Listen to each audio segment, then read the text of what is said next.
Hello दोस्तों, एजी short hand में आप सभी का स्वागत है। दोस्तों हम लोग देखेंगे हिंदी शॉर्ट हैंड अभ्यास 13।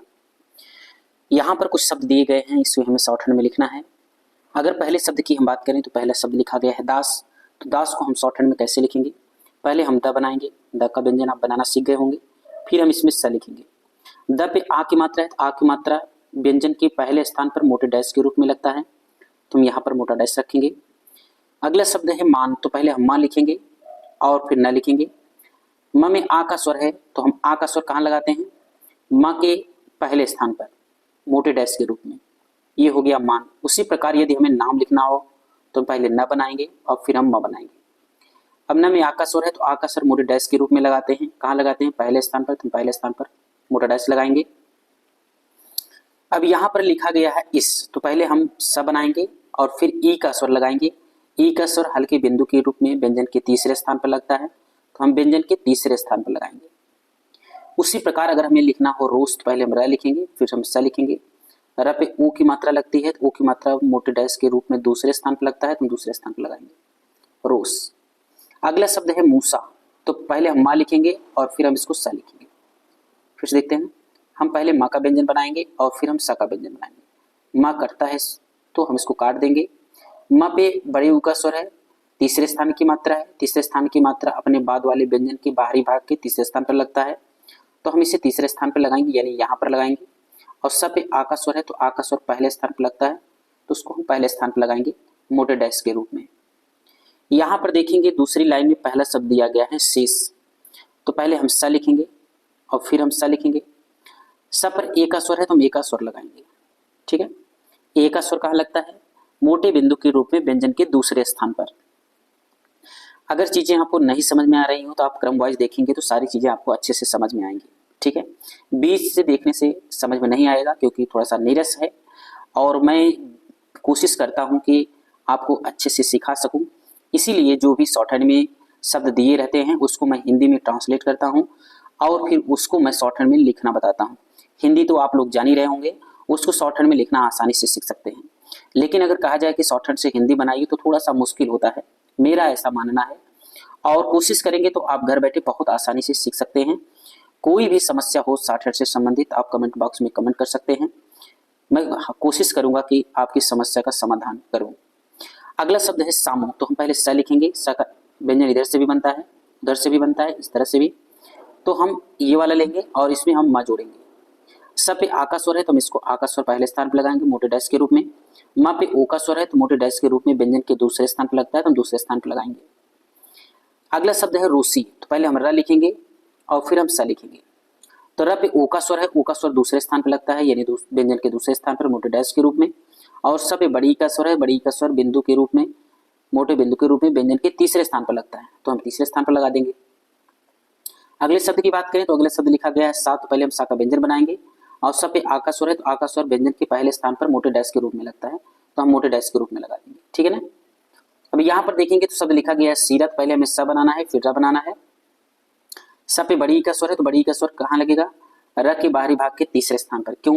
तीसरे स्थान की मात्रा हमेशा अपने बाद आने वाले व्यंजन के बाहरी भाग के तीसरे स्थान पर लगता है, तो हमने यहाँ तीसरे स्थान पर लगा दिया। र पे आ का स्वर है तो हम आ का स्वर कहाँ लगाएंगे? र के पहले स्थान पर। यहाँ पर देखेंगे तो शब्द लिखा गया है शीशा, तो पहले हमें स लिखना है और फिर स बनाना है, तो हमने बनाया स और स। तो स पर बड़ी की मात्रा है तो बड़ी की मात्रा कहाँ लगेगी? तीसरे स्थान की मात्रा है, तीसरे स्थान की मात्रा बाद वाले व्यंजन के बाहरी भाग के तीसरे स्थान पर। और स पे आ का स्वर है तो आ का स्वर कहाँ लगता है? व्यंजन के पहले स्थान पर मोटे डैश के रूप में। आगे बढ़ेंगे, तीसरी लाइन लिखा गया है जान, तो पहले हम ज लिखेंगे और फिर हम न लिखेंगे। ज पे आ का स्वर है तो हम आ का स्वर कहाँ लगाएंगे? मोटे डैश के रूप में व्यंजन के पहले स्थान पर। ठीक है, और यहाँ पर न है, ये वाला न कटता है, इसको हम काटेंगे। देखिए किताब में अगर इस तरह से भी दिया हो तो ये गलत नहीं है, ऐसे भी लिख सकते हैं। बात यह है चाहे हम नीचे वाला ना लिखे चाहे ऊपर वाला ना लिखे, दोनों सही होता है। ठीक है, तो आगे देखेंगे तो लिखा गया शब्द पानी, तो पहले प लिखेंगे और फिर हम न लिखेंगे। प पे आ का स्वर है और न पे बड़ी ई का स्वर है, तो बड़ी ई का स्वर मोटे बिंदु के रूप में तीसरे स्थान पे लगता है, हम तीसरे स्थान पे लगा दें। और प पे आ का स्वर है, आ का स्वर मोटे डैश के रूप में पहले स्थान पर लगता है, तो हम उससे पहले स्थान पर लगाएंगे। अगला शब्द है पूना, तो पहले हम प लिखेंगे और फिर हम न लिखेंगे। अब प पे ऊ का स्वर है तो ऊ का स्वर डैश के रूप में लगता है, कहाँ लगता है? तीसरे स्थान पर। तीसरे स्थान की मात्रा है तो अपने बाद आने वाले व्यंजन के बाहरी भाग के तीसरे स्थान पर, और न पे आ का स्वर है तो पहले स्थान पर। हमें लिख रहा है रानी, तो पहले हम र लिखेंगे और फिर ना लिखेंगे। र पे आ का स्वर है तो मा का स्वर लगाएंगे, और न पे बड़ी का स्वर है तो यहाँ पर बड़ी का स्वर लगा देंगे। यहाँ पर लिखा गया नेता, तो पहले हम ना लिखेंगे और फिर हम त लिखेंगे। न पर ए का स्वर है तो ए का स्वर लगाएंगे, और त पे आ का स्वर है तो मा का स्वर लगाएंगे। उसी प्रकार अगला शब्द देखेंगे तो लिखा गया है रोता, तो पहले हम र लिखेंगे और हम त लिखेंगे। तो र पे ओ का स्वर है तो ओ का स्वर लगाएंगे। ओ का स्वर मोटे डैश के रूप में व्यंजन के दूसरे स्थान पर लगता है, और त पर आ का स्वर है तो आ का स्वर मोटे डैश के रूप में व्यंजन के पहले स्थान पर लगता है। ठीक है, आगे बढ़ेंगे। चौथी लाइन में देखेंगे तो पहला शब्द लिखा गया है मास, तो पहले हमें म बनाना है और फिर हमें स बनाना है। ठीक है, फिर से देखेंगे, हम म बनाएंगे और फिर हम स बनाएंगे। म पे आ का स्वर तो मा का स्वर कहाँ लगाएंगे? पहले स्थान पर। और यहाँ पर लिखा गया पूसत, पहले प लिखेंगे और फिर हम स लिखेंगे। तो प पे ऊ का स्वर है, ऊ का स्वर यहाँ न लग करके कहाँ लगेगा? अपने बाद वाले व्यंजन के बाहरी भाग के तीसरे स्थान पर। स पे आ का स्वर है तो आ का स्वर पहले स्थान पर मोटे डैश के रूप में। उसी प्रकार अगर पीस लिखना होगा तो पहले हम प लिखेंगे और फिर स लिखेंगे। प पे बड़ी का मात्रा है तो बड़ी की मात्रा कहाँ लगती है? बाद वाले व्यंजन के बाहरी भाग के तीसरे स्थान पर मोटे बिंदु के रूप में। क्यों? तीसरे स्थान की मात्रा है। आगे लिखा गया खीस, पहले हम ख लिखेंगे फिर स लिखेंगे। ख कटता है तो उसको हम काटेंगे। ख पर बड़ी का स्वर है, तीसरे स्थान की मात्रा है। तीसरे स्थान की मात्रा अपने बाद वाले व्यंजन के बाहरी भाग के तीसरे स्थान पर लगेगा, यानी यहाँ पर लगेगा। उसी प्रकार अगर हम देखें लास्ट, तो पहले हम ल लिखेंगे और फिर हम स लिखेंगे। ल पे आ का स्वर है तो मा का स्वर लगा देंगे। ठीक है, अब यहाँ पर लिखना है रास, तो पहले र लिखेंगे और हम स लिखेंगे। र पे आ का स्वर है तो मा का स्वर लगाएंगे। ठीक है, आगे बढ़ेंगे। रोस, तो पहले हम र लिखेंगे और फिर हम स लिखेंगे। र पे ओ का स्वर है तो मो का स्वर लगाएंगे, मोटे डैश के रूप में व्यंजन के दूसरे स्थान पर। आगे देखेंगे तो शब्द है लेस, तो पहले हम ल लिखेंगे और फिर हम स लिखेंगे। ल पे ए का स्वर है तो एक स्वर जो है मोटे बिंदु के रूप में व्यंजन के दूसरे स्थान पर लगता है, तो हम दूसरे स्थान पर लगाएंगे। यहाँ पर देखेंगे तो लिखा गया है सेल, तो पहले हम स लिखेंगे फिर ल लिखेंगे। स पे ए का स्वर है, ए का स्वर व्यंजन के दूसरे स्थान पर लगता है मोटे बिंदु के रूप में। आगे देखेंगे तो शब्द लिखा गया है मील, तो पहले मा लिखेंगे और फिर ला लिखेंगे।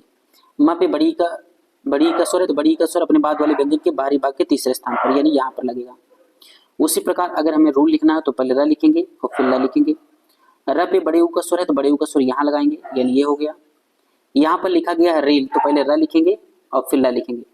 चाहे हम र ऐसे भी लिख सकते हैं, र लिखेंगे और फिर ला ऐसे लिख सकते हैं। ठीक है, दोनों तरीके से लिख सकते हैं। तो र पे ए का स्वर है तो ए का स्वर यहाँ लगाएंगे, और इस वाले र पे भी कहाँ लगाएंगे? दूसरे स्थान पर मोटा बिंदु के रूप में। ठीक है, आगे बढ़ेंगे। कुछ शब्द और हैं उसको भी देखते हैं।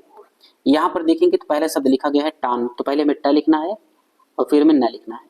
तो ट पे आ का स्वर है तो आ का स्वर लगाएंगे, ये वाला न कटता है इसको हम काट देंगे। फिर लिखा गया है टाम, तो पहले हम ट लिखेंगे और फिर म लिखेंगे। ट पे आ का स्वर है तो आ का स्वर लगा देंगे।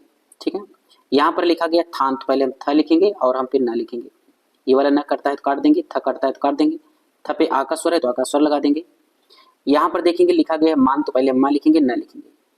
फिर से देख लेते हैं, पहले हम मा लिखेंगे और फिर हम न लिखेंगे। मा पे आ का स्वर है तो मा पे आ का स्वर लगा देंगे।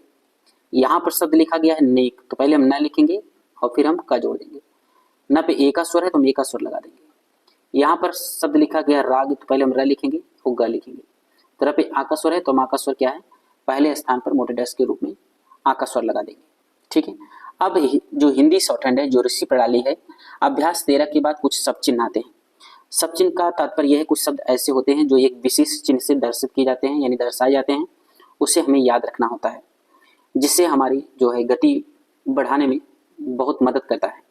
तो आज हम उस शब्द को लिए हुए हैं। आज हमारा पहला सब चिन्ह होगा, और हम जिस तरीके से सब चिन्ह लिखें उसी तरीके से आपको याद करना है। किताब से नहीं लेना है, क्योंकि कुछ ऐसी चीज़ें हैं जो किताब में थोड़ा सा मिस्टेक हैं, और उसको हम यहाँ बताएंगे, आपको इसी तरीके से लिखना है। ठीक है, और कोशिश यही करिएगा कि जो यहाँ पर लिखा जा रहा है उसी को आपको याद कर लेना है। यहाँ पर लिखा गया है एक, यदि मुझे एक लिखने के लिए जब कभी भी आए तो हम उसको एक हल्का सा पॉइंट लिखते हैं लाइन के ऊपर। ठीक है, और अगर 2 लिखना होगा तो इसी पॉइंट को हम लाइन पर रख देंगे। ठीक है, और उसी प्रकार हम देखेंगे तो लिखा गया है पर, और हमें पर लिखना होगा तो हम छोटा सा ऐसे लिखेंगे। ठीक है ना, और ऊपर लिखना होगा तो हम इसी को लाइन पर लिख देते हैं। ठीक है, एक हो गया, 2 हो गया, पर हो गया, ऊपर हो गया। अब यहाँ पर देखेंगे तो मैं आया है, तो मैं हम कैसे बनाएंगे? मैं या मैं को हम ऐसे बनाते हैं। ठीक है, इस तरह से मैं या मैं।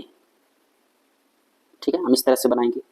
यहाँ पर देखेंगे तो लिखा गया है, तो है को हम कैसे लिखेंगे? छोटा सा हा, ऊपर से नीचे वाला। हो लिखना होगा तो इसी को हम लाइन पे लिख देंगे, और अगर हमें हाई लिखना होगा तो हम क्या करेंगे, इस तरह से लिखेंगे, नीचे से ऊपर वाला छोटा सा हा। अगर हूँ लिखना होगा तो हम इसी को लाइन पे रख देंगे, ठीक है। अब यहाँ पर लिखा गया है का, तो का को हम लाइन के ऊपर लिखते हैं, को लाइन पे लिखते हैं, ठीक है, छोटा सा का। फिर से देख लेते हैं, लाइन के ऊपर लिखेंगे तो हम का पढ़ेंगे, और लाइन पर लिखेंगे तो हम को पढ़ेंगे, ठीक है। अब यहाँ पर लिखा गया की, छोटी की चाहे बड़ी की, तो इसको हम इस तरह लिखेंगे। के लिखना होगा तो इसको हम लाइन पर लिखेंगे, ऊपर यहाँ रिपीट हो गया है तो इसको भी हम यहाँ लिखेंगे, ठीक है। बस दोस्तों आज यहीं तक। यदि आप इस क्लास को देख रहे हो तो चैनल को जरूर सब्सक्राइब करेंगे, लाइक करेंगे, ताकि ऐसे ही वीडियो हम आपके लिए लाते रहें और आपको शॉर्ट हैंड सिखाते रहें। दोस्तों बस यहीं तक, मिलेंगे हम अगली क्लास में, तब तक के लिए धन्यवाद।